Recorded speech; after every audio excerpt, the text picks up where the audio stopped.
এবং পর মুহূর্তেই সে গর্তের উপরে উঠে দাঁড়ালো আর তার মতো আরেকজন হালকা মানুষকে টেনে তুলল। লোকটার মুখ ফ্যাকাশে, মাথায় খুব লাল রঙের চুল। ফিসফিস করে সে বলল,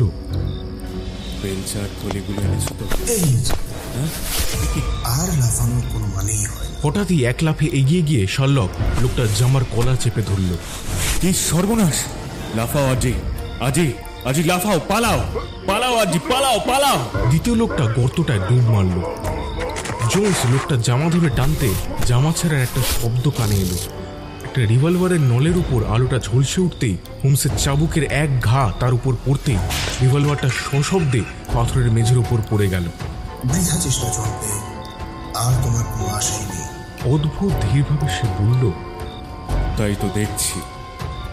তবে আমার সঙ্গী নিশ্চয়ই ঠিকই আছে, যদিও দেখছি তার পোশাকের খানিকটা অংশ তোমার হাতে রয়েছে। 3 জন লোক তার জন্য দরজার বাইরে অপেক্ষা করছে। তাই নাকি? কাজটা তাহলে বেশ নিখুঁতভাবেই তো করেছো বলে মনে হচ্ছে। হ্যাঁ, তোমাকে তো অভিবাদন জানানো উচিত। আমরাও তোমাকে অভিনন্দন জানাচ্ছি। লাল চুলের ভাবনাটা যেমন অভিনব, তেমনই কার্যকরীও হয়েছিল। খুব তাড়াতাড়ি তোমার সঙ্গীর সঙ্গে দেখা হবে। গর্ত দিয়ে নেমে যাওয়ার ব্যাপারে দেখছি সে তোমার চেয়েও বেশি চটপটে। ওয়েট, তোমার ওই নোংরা হাতে তুমি আমায় স্পর্শ করবে না।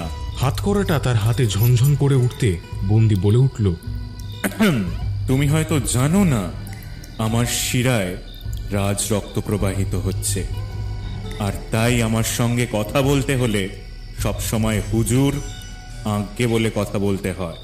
আচ্ছা, তাই হবে। হুজুর কি এখন দয়া করে ওপরে উঠবেন, যাতে আমরা হুজুরকে দয়া করে থানায় নিয়ে যেতে পারি? Yes, much better. 3 জনকে একসঙ্গে বন্দি করে সে হোমসের তত্ত্বাবধানে চলল চুপচাপ। জনসের পিছু পিছু ভল থেকে বেরিয়ে আসতে আসতে মিস্টার মেরিওয়েদার বললেন, সত্যি মিস্টার হোমস, ব্যাংক যে আপনাকে কি ধন্যবাদ দেবে বা পুরস্কার দেবে বলতে পারি না। আমার অভিজ্ঞতার মধ্যে যত ব্যাংক লুটের চেষ্টা হয়েছে তার মধ্যে বোধহয় সবচেয়ে সুপরিকল্পিত এটা। আপনি সঠিক আন্দাজ করেছিলেন এবং ওদের পরিকল্পনা সম্পূর্ণভাবে বানচাল করে দিয়েছেন। জন ব্লের ওপর আমার নিজেরও 2-1টা ছোটখাটো ব্যাপারে প্রতিশোধ নেবার ছিল। এই ব্যাপারে আমার যা সামান্য খরচাপাতি হয়েছে, আশা করি সেটা ব্যাংকের তরফ থেকে পেয়ে যাব। আর তার উপর যা পেয়েছি, এই উল্লেখযোগ্য কাহিনী যথেষ্ট।